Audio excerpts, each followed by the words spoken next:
Hey everybody, it's Dixon of Dixon's Violin. I've been getting a lot of questions lately about my car and trailer setup. This is my home on wheels as I've been touring. Even complete strangers have been coming up to me asking how this works, and I wanted to share with you some of the pros and cons about living in a trailer. Good morning, this is my office today. I am in a park, very pretty park here in Florida. It's beautiful. It's so pretty. In the background there are birds tweeting. It's quite lush, it's quite lovely. And you might think to yourself, gosh, that's where Dixon is all the time. No, you can't stay here. So one thing to keep in mind with trailer living is you need to manage where you're going to park overnight, because parks don't allow it. This is temporary, and it takes quite a bit of energy to find places that are allowed for parking. That is, if you're looking for free parking, because it is an option to pay for camping. That's great, but if you're looking for free parking, most parks don't allow it. Parks don't allow it generally, and a lot of cities have regulations against sleeping overnight in your car or trailer. So the romantic vision of being here all the time, no, this is temporary. And another thing to keep in mind is for trailer living is it's not cheap. So the story might be that, oh gosh, yeah, you just get a little trailer and then you're living simply, and that'll be way cheaper than a hotel, for example. Not necessarily. Actually, the trailer itself is quite expensive, and so the break-even point versus hotel stays is quite a ways out. So if you're thinking you're only going to be doing this a few times or even a dozen times a year, it's probably cheaper to actually pay for a hotel. The break-even point is way out. For myself, I'm basically full-timing this for months, so it works for me, but for most people, just bear in mind it's quite expensive. Also, my trailer and many don't have a kitchen, so you're going to be paying for eating out, which that adds up real quick and is especially tough during a pandemic. So I'm focused on outdoor dining, which means it's extra time and energy to find the places that have that, so keep that in mind. Also, another thing is just everyday common tasks take longer. It's amazing how a little thing that I thought should only take 5 minutes actually takes quite a bit of time. For even grabbing a bite to eat. Okay, I'm gonna grab a bite to eat. Well, I gotta drive somewhere for that, and then I gotta park. Wait, parking. I'm hauling a trailer. I need to find an extra long spot for parking, and managing, maneuvering takes extra time. Remote work tasks. So I have my laptop here. Great. So I can get work done, but you've got to manage connecting to the internet, which is not as straightforward as if you're home. I don't have Wi-Fi here, so I've got a tether, and also you have to find a quiet spot. So I've literally had to move twice to make this very video because of background sounds. And then there's no electricity here, so you've got to either set up some electricity somehow or manage batteries, which takes time. This all takes time. And so what can happen is at the end of the day, I'm like, wow, I only did 2 things today, and if I were home, I could have done 17 things. So keep that in mind. Another thing to keep in mind with trailer living is that it's not as protected as a real home, for example. So the other night we had a pretty serious thunderstorm here. That was intense, very loud, and then also there's just road noise or people walking by. Yes, you're inside an enclosed space, but it's thin. So keep that in mind. And speaking of thin, it's not insulated very well. So temperature control is a thing. It's the worst of both worlds. If it's hot out, it's going to be extremely hot in the trailer. If it's cold out, it's going to be extremely cold in the trailer.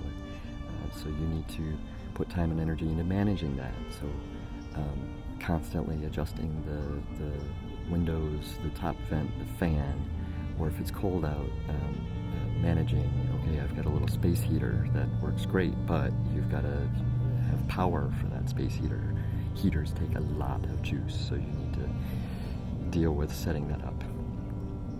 Another thing that we don't have in the trailer living is a bathroom. That takes time and energy to manage. So I have a pee bottle that handles a lot of situations, but then you've got to manage the emptying of that appropriately. And if you got to poop, guess what? That's tough. So I have to make sure that I plan for that and make sure that I park somewhere that's nearby, or at least a short drive to some place, right? So for me, I'm planning my morning coffee and my morning poop, so that I've got some coffee shop nearby that I can take care of two things at once. Also, there's no shower in the trailer, so you need to have a plan for how and when you're going to shower. For myself, I have a gym membership, so I can visit the gym every once in a while and hey, get some exercise, but also get a shower on. So there's a lot of things you can take for granted in your normal home space that you really need to just come to terms with. You're not going to have that on the road. So yes, there's ways to manage that. I have lots of tricks and such, but another thing to keep in mind is that energetically, it's tough. There's that home is a groundedness you can get because you don't have in the back of your mind this worry about, oh, how am I going to get internet access? How am I going to find a bathroom? Where am I going to park overnight? So energetically, it's a little lifted when you're on the road. It can be lifted. So be prepared for the energetic, extra energetic work for being constantly moving. That means that exercise and self-care are even more important. So exercise and emotional well-being care are important in it for all of us, and extra important when you're dealing with the road and trailer living. You don't have as grounded a base, so you need to find ways that you can ground yourself. There's ways to do that. For me, I spend as much time in a park or nature as I can, and I'm doing my yoga, doing my meditation, going to the gym, doing the things. This is extra important. So those are kind of some reality check things when you see the pictures and videos of Dixon. Oh, he's in nature. Oh, it's beautiful. It's amazing. Yes, it is, and it's not always this, and it's a lot of work. It's a lot of expense. It's possible. The advantages are that I end up in some amazing, beautiful spaces. So just stunning scenery, new adventures. It's not just the same backyard or my cubicle back when I had the corporate world, the cubicle that I used to be in. So there are advantages. It's an amazing, beautiful world, and to get to see it is stunning. And another thing is, when I do feel grounded, when I'm doing my self-work, and I'm able to feel safe energetically, then in addition, there can be this sense of freedom, this energetic feeling of, yes, I am now connected with the wider world, and I'm able to steer my life and my drive and myself wherever I want to go today in this moment. And there's this, it's like the opposite of feeling trapped. It's this sense of, yes, the world is mine to explore. Let's go. And that's amazing. So I hope this helps you. I hope you found this useful. And please share. And a reminder, I am currently touring all winter, doing small outdoor, socially distanced, responsible shows, concerts, real live concerts across Florida.